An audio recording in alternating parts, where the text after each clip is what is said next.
અંકલેશ્વર ખાતે આજરોજ ખ્રિસ્તી સમાજ દ્વારા નાતાલ પર્વની ઉજવણી ઉમંગભેર કરવામાં આવી હતી।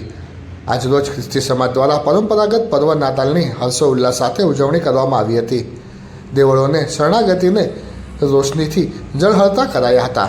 શાળા મહાશાળાઓમાં પણ વિવિધ કાર્યક્રમો યોજાયા હતા। નાતાલના પર્વને લઈ ખ્રિસ્તી સમુદાયમાં ભારે ઉત્સાહ જોવા મળ્યો હતો। ખ્રિસ્તી સમુદાય દ્વારા કેટલાક સામાજિક અને મનોરંજક પ્રવૃત્તિઓ પણ નાતાલના દિવસે કરવામાં આવી હતી। નાતાલને ક્રિસમસ ડે પણ કહેવામાં આવે છે, જેનો અર્થ મોટો અથવા મહત્વનો દિવસ એવો થાય છે।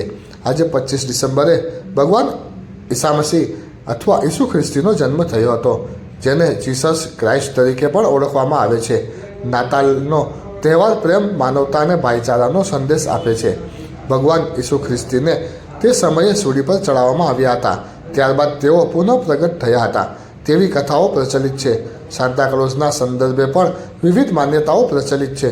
સાન્તા ક્લોઝ બાળકોમાં ખૂબ જ લોકપ્રિય છે।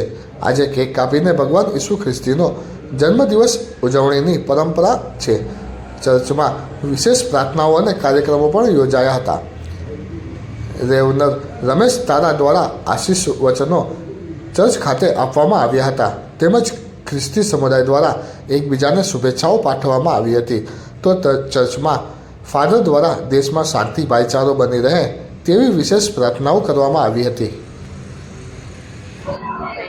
મારું નામ રેવરન્ડ રમેશ કટારા છે અને હું સેના ચર્ચનો પાસ્ટર છું અને આજે ઈસુ ખ્રિસ્તનો જન્મદિવસ છે, તેથી અમે ખૂબ જ ખુશી અને આનંદિત છીએ અને આજે અમે આનંદથી નાતાલનો પર્વ ઉજવીએ છીએ।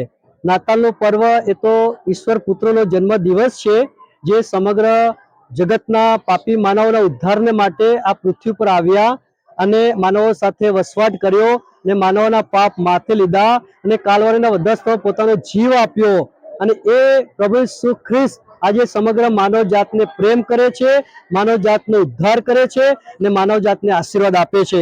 તેથી આપના મીડિયાના માધ્યમથી અમે અંકલેશ્વરના તમામ જનતાને સીએનઆઈ અંકલેશ્વર મંડળ તરફથી નાતાલને પ્રેમી સલામ પાઠવીએ છીએ અને અમે શુભેચ્છા પાઠવીએ છીએ કે આ 2023મી નાતાલ આપ સર્વને માટે આનંદ, પ્રેમ, આનંદ, શાંતિ અને તાજગી, તંદુરસ્તી અને આશીર્વાદ લઈને આવશે, સફળતા લઈને આવશે એવી અમારી શુભેચ્છાઓ અને પ્રાર્થનાઓ તમારી સાથે છે।